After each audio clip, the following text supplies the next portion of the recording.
Buenos días, jóvenes de décimo. Me alegra saludarlo en este día. Quisiera hacerles una explicación sobre lo que va a ser el tercer periodo del contenido de en filosofía. Ustedes que seguramente ya tienen acceso a la plataforma y de ahí descargar las guías electrónicas y que están prestos esta semana a recibir las guías en físico, pues entonces les envío esta breve explicación. Bueno. En filosofía, el tercer periodo, pues el contenido está claro. Vamos a continuar con el pensamiento filosófico que se desarrolló en Latinoamérica, lo que corresponde al siglo XV, siglo XVI, que en Europa, pues corresponde a Europa y fundamentalmente España, ¿sí?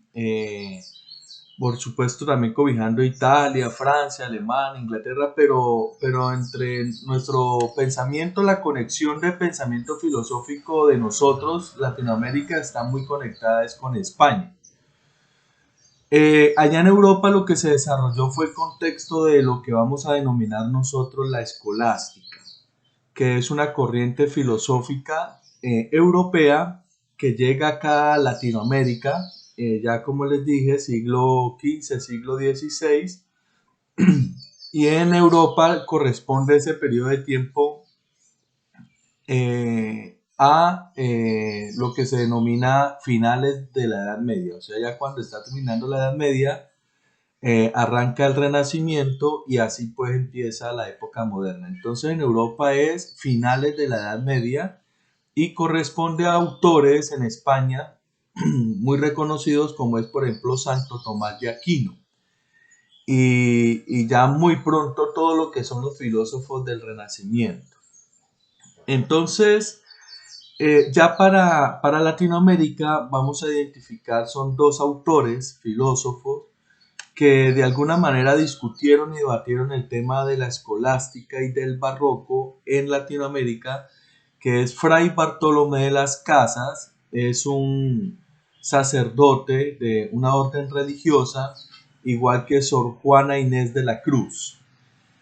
Ambos desarrollaron el pensamiento filosófico y representaron el pensamiento filosófico en Latinoamérica en esa época, que para nosotros en Latinoamérica, mientras en Europa se encuentran, como dije, finales de la Edad Media, en Latinoamérica lo que corresponde es ya la instauración del colonialismo, toda la época de la colonia, pues recordamos de que España pues conquistó América, pueblos latinoamericanos, entre ellos pues toda esta región de Colombia, Venezuela, Ecuador, Perú, que se le conoce como el Virreinato de la Nueva Granada.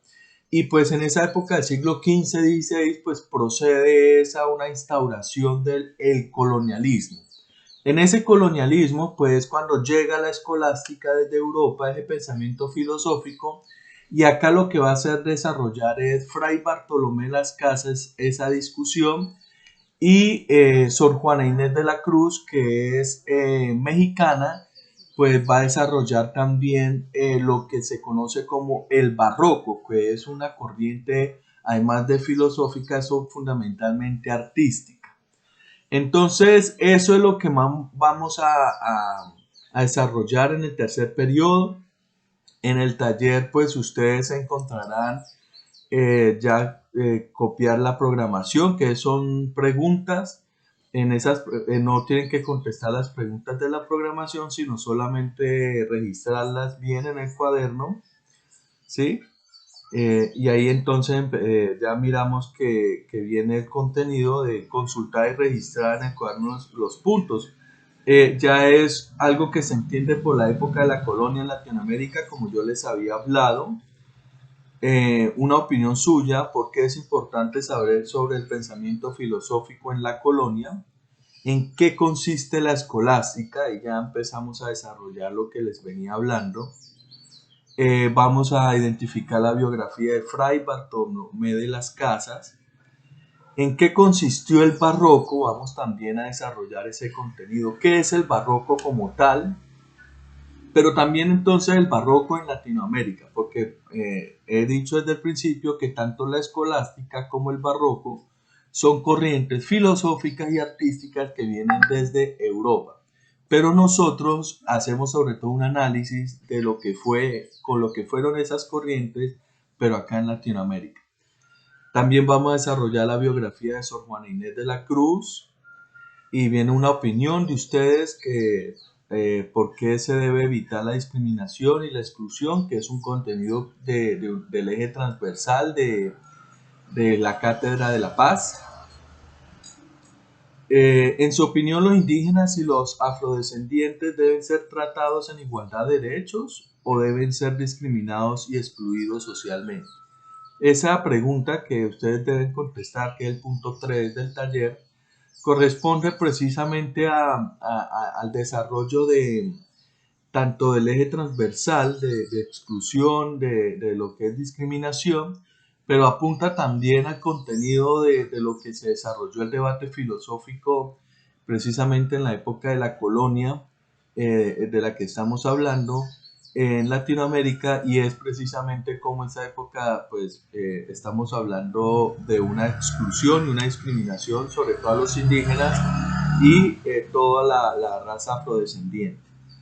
El cuarto punto, en la época de la colonia, ¿a quienes se acostumbró a discriminar y excluir socialmente y por qué? Es lo que ustedes deben desarrollar. Ya es teniendo en cuenta todo lo que hemos visto anteriormente. Entonces, jóvenes, les deseo un feliz día. Estoy atento a sus inquietudes, sus preguntas en WhatsApp. Me pegan una llamadita o me dejan el mensaje y yo estoy pendiente. Estamos hablando en esta semana, entonces los voy a convocar, estén pendientes a clase virtual. Feliz día, que estén muy bien, jóvenes de ESI.